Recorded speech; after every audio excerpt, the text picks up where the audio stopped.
Welcome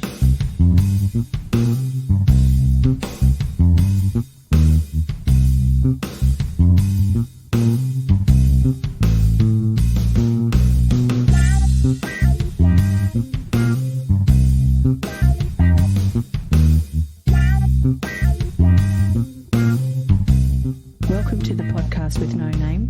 Tonight we will conclude our discussion of Today I Learned, which, as you may remember from part one, seems to have drifted off topic somewhat. But hey, we're having a good time, and we'll continue our discussion now.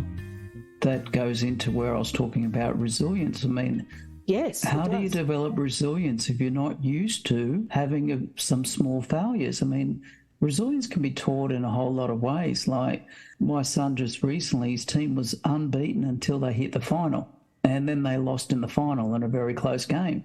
And I remember talking to him in the car, and I said, you can be really proud of your year. They just got it over you today. Like, this is the team that they just beat when they played in the ordinary round. So I knew they were mega close. And he said, well, you know, he didn't enjoy the fact that he lost. And I said, yeah, but is it this a reflection on you? I mean, will you come back next season and give it a go? He goes, oh, yeah. So I could already see him organising in his head, like, there's a bit of a sting to it, but I can learn from it, not take it too personally. Yeah. And sometimes I like that point, Sid. You brought that up before. Actually, I was going to chime in, but the fact that you have a failure, it can actually be a good thing. It's not always a bad thing. And how many times do you learn from mistakes you've made, and you're damn sure you're never going to make that mistake again? And look, on the sporting field, there's a saying, you can't win one unless you lose one first. So social sport is such a great antidote to serious life because, I mean, unless you're being paid the big bucks, but if you're doing sport and just with mates, if you lose, you lose. But you'll just pick up, okay, maybe I just had a better opponent. Maybe there's something that I need to improve. Maybe I could have had a better night's sleep before I went in there. You know, maybe I was just playing for fun. Yeah, but you can reflect on it in such a way where it's not having serious consequences, but there are some things that you can learn from there, and particularly kids can learn from there that can translate into life. Another issue that I'm seeing is, and I know exactly where it comes from, is children by nature not great with their attention span anyway. But when you introduce something where they can get instant gratification like some of the computer games, it tends to almost become slightly addictive, this instant gratification. Slightly addictive? Yes. God. They're mega addictive. And sometimes you can tell by their behaviours when it's not working or the internet's down. So I'm looking at like, okay, if their attention span's not great to begin with, to be able to learn, you've got to be able to pay attention and not have it diverted in about 10 seconds. I got to admit that is part of the reason I was getting my youngest son involved in martial arts, because martial arts is very good about learning about what to do when you get it wrong and accepting it. But it's also very good about paying attention. Like if a young kid mucks around, the instructor will ask them to sit out because it's not safe. I'll only bring them in if they decide to pay attention. And the best instructors are usually very good with kids. They make it fun too, as well as learning some stuff.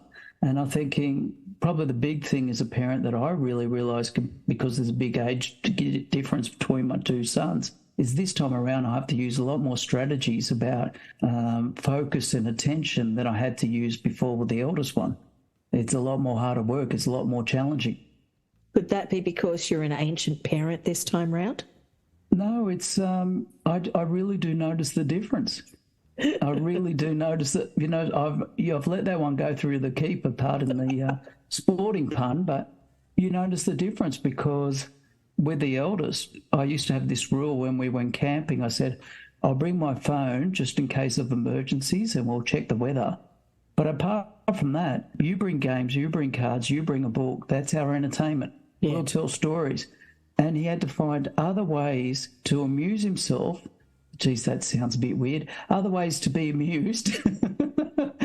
And I'm just thinking, and also like... other ways to attain self-gratification, is that what you're saying? Yeah, so I mean, I just realised other ways to amuse himself.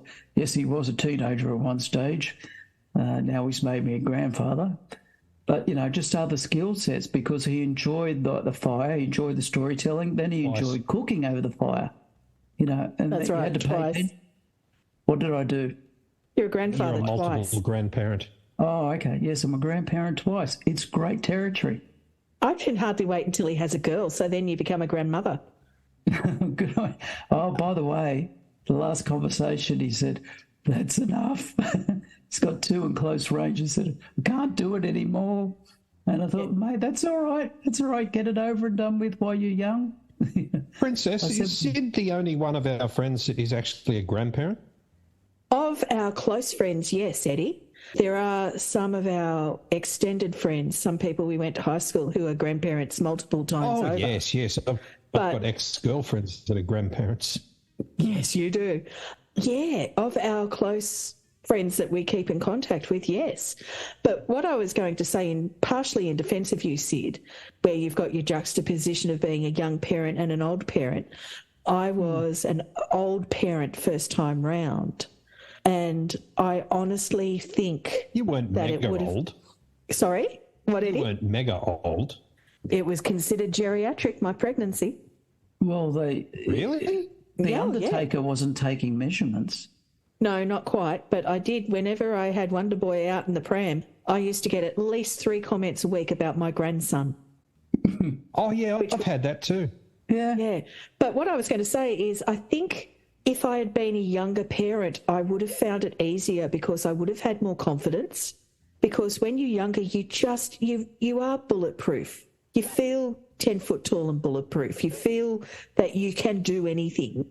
Where the older you get, you get, if not experience, but you know of many, many stories from friends and family about their life experiences. You know where things can go wrong. You know how things can go pear-shaped. And I think it does chip away at your confidence. Leaving aside the older you get, the more set in your ways you get. And I all think that it's a stuff as difference well. in energy levels as you get older. But Absolutely. Probably the big difference in being a younger parent that I can remember is, look, at times it used to be also a very lonely type thing, and you would definitely feel it. Like if you had, you're the only one to have a child, and then you get some of your mates who'll be going out. And it's like, you of course had to stay home, look after the young kid and that kind of thing. And just thinking, oh, I wish they'd have a bit of empathy. Like, I can't do that anymore. Or take him to Eddie and Mary Ann's, and they used to do it. Did happen occasionally, but, that was probably one of the big things that I did notice is that, you had to forego those type of things. Because there's a part of me that said, it'd be great to go out. And there's part of me that just knew, you can't do it. It's simple. Life has changed. It's having kids is not easy. I mean, it's a big part of your life that changes. I always say to people, like, I've got a 19-year-old and I haven't had a full night's sleep for 19 years. Mm-hmm. It's the reality of being a parent. And, if it's not, then you're not doing it right. Yeah. Yeah. It's, your life changes and it's never going to be the same. That's it. And you never stop being a parent once you are. And the focus changes where you may have been focused on yourself and then suddenly you become focused on your children. Oh, absolutely. Your focus changes. Yeah. Yeah. And you were saying, Sid, about how, you couldn't go out and you couldn't do this and that. You couldn't do it. You can't do it when your kids are little. You can't offload them to friends and relatives all the time. I mean, Eddie and me. Here I'm going to go out. Yeah, I know that. Yeah, you just can't do that. But that's a sacrifice you have to be prepared to make because you're a parent. I must say that bit does get easier when you get older. And God love him, Wonder Boy likes the same music I like. So he is rapidly approaching the age where we will be able to go and see bands together. I can hardly wait. In fact, I'm taking him to see an outside gig in September. It's going to be great. So looking forward to it. Please. That way you've taught him very well. There's a lot of manufactured crap that's going around at the moment. Thank you. I used to blast him with the Jam when he was in his car seat in the car. My eldest boy probably... I get what you're saying about the focus changing and everything, but I also find that now having kids and being a bit older, I'm actually thinking more about mortality. I remember being very young and being almost paranoid to think about one day dying, but now it's just something that's going to happen, and you just got to accept that it's going to happen eventually. and you just don't worry about it as much. I think the big difference is I want to feel like, as a parent, that my job's done. I don't want to go before it has been done. Yeah, I think exactly. that's the big thing. And you're probably questioning, like, when is it done? And I was thinking, there's usually a degree of independence they get when they get a job that's more career-based, when they're moved out of home, when they're starting to settle down into a rock-solid relationship. You can actually sense how things are moving on. And I see that with my eldest son. And it's just like, with my eldest son, sometimes I do say to myself, I do miss it when he was like a teenager and a little kid. But the dynamic is totally different now. Yeah, I'm very Such aware. a mature kid. Yeah, I'm very aware of time passing on, and I've made it my own little policy to try and get all the summer school holidays off every year and spend as much time as I can with Wonder Boy, because I know the time will come when he won't want to spend time with me. And once it's also a natural progression too. It is a natural progression, and I just figured that I've got to spend as much time with him as I can before those days are gone. And I must say, we just love our summers together. They're so much fun. Oh yeah, it's always great when you have all of them together, and you just, the whole family unit is there, and you just, they're times you're going to cherish, and then one day it's all going to change. They're just going to go, I've got other stuff to do. Well, as my sister says, we're making memories, and you don't have to do special stuff to make memories. It's, over the summer, it's usually we just go to the beach, and then we'll go back to my sister's place, and we might play cards or just walk around the paddocks and talk to the horses or something, but we're doing it together, or hang out at the pool. And it's just wonderful spending time with Wonder Boy and with his cousin, and just watching them be themselves, the big goofballs or whatever they want to do on that day. It's just great, and it's a privilege to watch. And then I cannot agree more. That it's just special. And you actually can see their development happening at the same time. Yeah. I still remember seeing my eldest the first time when he was showing me a girlfriend he was really serious about. Mind you, they're still together now. And I just knew it was something different. And I thought, I asked him, how serious are you? How do you feel? I said, I really feel great about being around and with her. And I said, well, okay, we're going to meet at such and such. I'm going to shout the pizzas and we'll do it over a bit of a lunch. And I was just trying to make her feel as relaxed as possible. And I kept, saying to him, look, I could see the connection. It's early days, but I could see where it's going to. And I think that's the main thing that he was really looking for, is like my approval in a way. And I remember thinking, you've got to set up the most relaxed environment for her to be herself. Obviously, talking from having a boy's point of view. And I'm not at the stage where I'm prepared to share Wonder Boy with some little girl yet. Well, however, that choice is not mine. I was about to say, wait to become a grandparent. Life changes. Oh, Lordy Lord. That's not something I can contemplate. My brother trying to have a cheeky dig at me about becoming a grandparent, and I just turned around and said, I love it. I love the idea. Some of the phone calls that I have, because he's based in the state, are some of the most off-the-wall conversations with the eldest grandkid you can have because of their wild imagination. It's just absolutely crazy. It's so much good fun. But it's always like, hi, Granddad, how you going kind of thing. And he'd want to show me this and he'd want to show me that. Then he'd be telling me stuff that would just be so weird, but it'd be so brilliant to listen to. I think the one conversation I always remember is that my son came home, we'd been working some weird hours, and he picked up Macca's for everybody. And for my eldest grandson, he picked up nuggets. And so when I'm speaking to my eldest son, the grandson was actually eating his burgers, and he didn't actually realise until he got off the phone. And then so we're on screen time, turn the screen over, and that classic kid thing, you've been eating Dad's burger? And he's got half the burger in his hand. He goes, no. And all the evidence is there. We've seen half of it. But they learned very quickly. Oh, see, this is touching. You're getting emotional. Oh, this is really brilliant. nice. it's great fun. And the thing is, Yeah, look, don't get us wrong. I mean, we want to be grandparents, but we have had active conversations with our children surrounding contraception. yeah. And we've told them we are too young to be grandparents yet. Oh, I think I always can't think have the of situation. grandparents as crotchety old people walking around with walking frames. But you can't have kids young. having kids. That's my belief too. But grandparents used to be... You're quite lucky to do it at this age. Yeah, you are.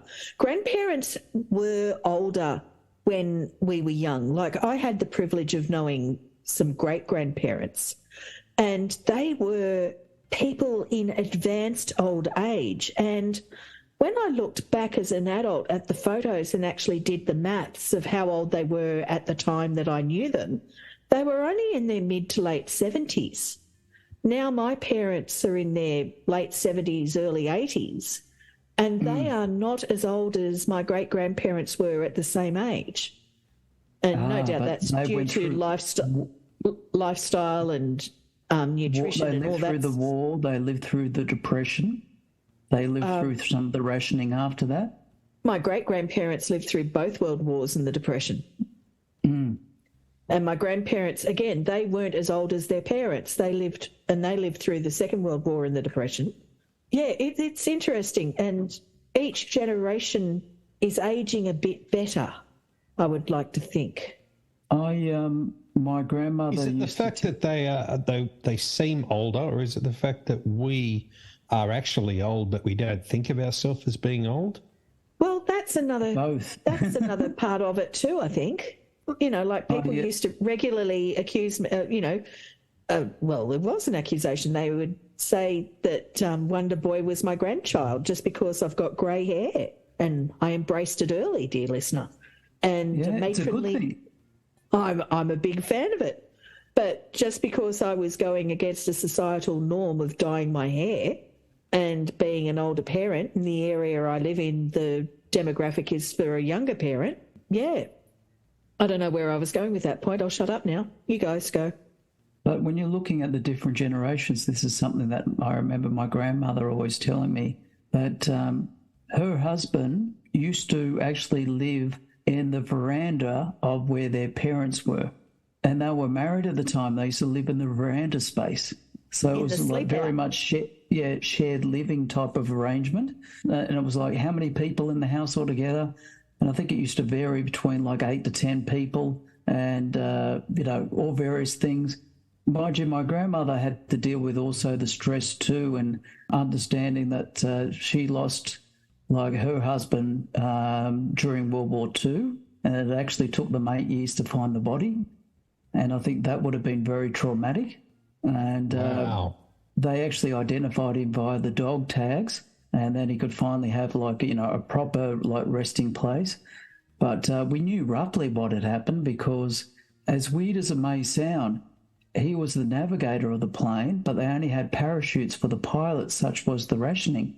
So when the plane got hit, the pilot parachuted out of it, watched the rest of the plane go down in northern Germany.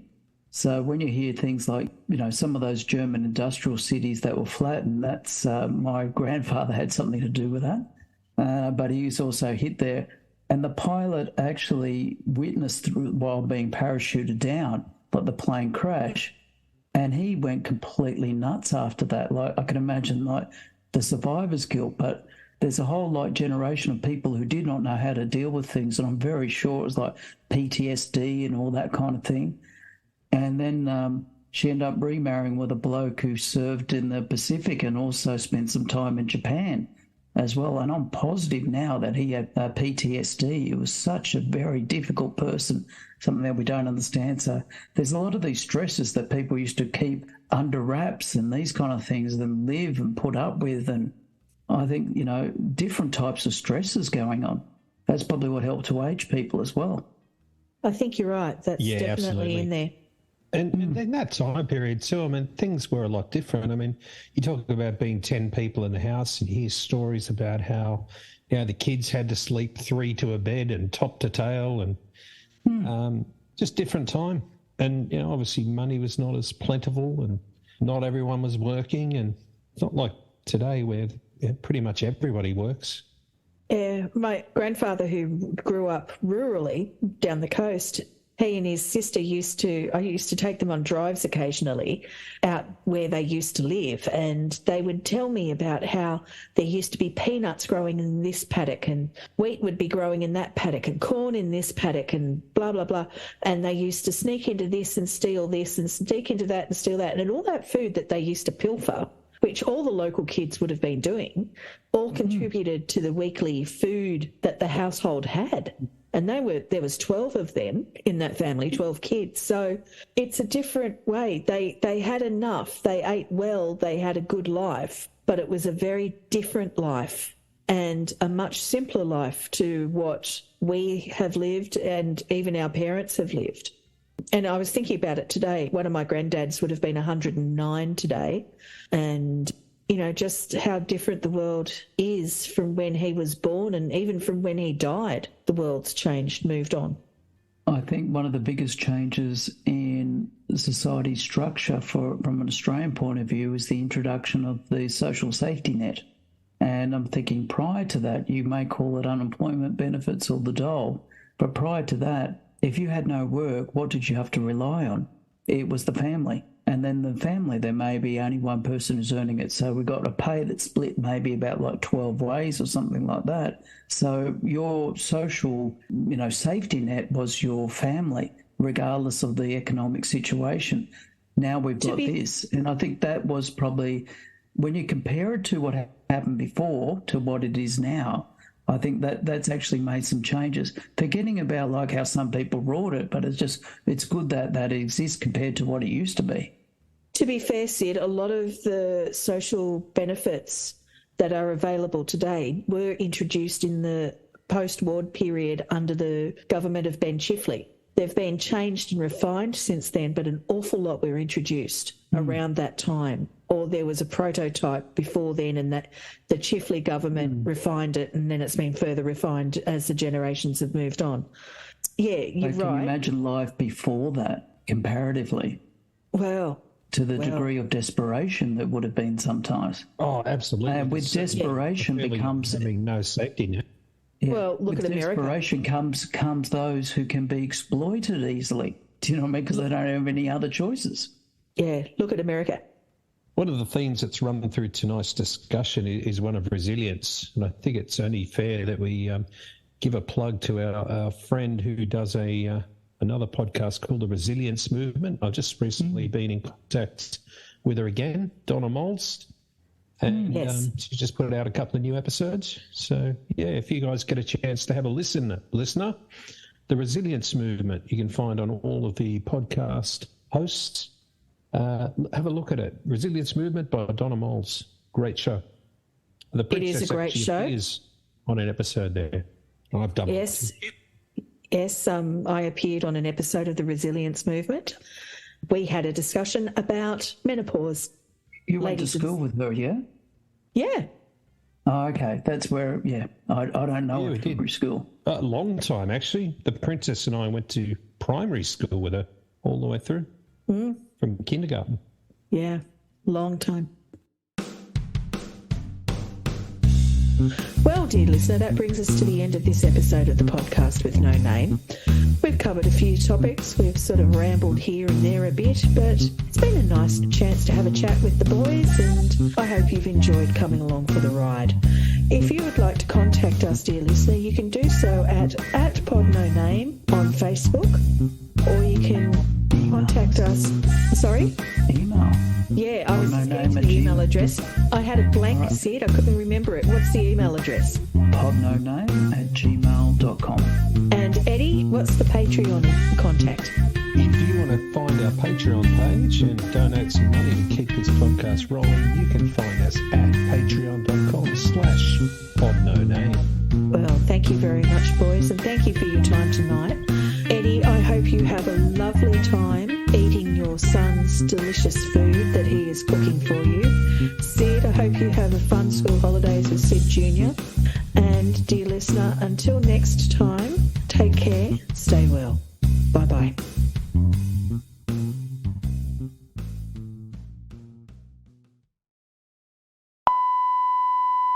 Hey, Sid, when you talk, your microphone's got a bit of a crackly thing happening. Well, Sid being a grandparent, I mean, eventually you get that sort of crackly thing happening, don't you? Well, I've got two on top, one underneath. Is that your preference with positions? Well, we were talking about exploitation before we had to come out and come back in. Well, that's not exploitation, that's just preference. Well, that's just fun, isn't it? Listeners, will do that experiment and tell you how it works. Oh, dear. I don't think the listener needs to hear about that. No. Okay, shut up, Sid.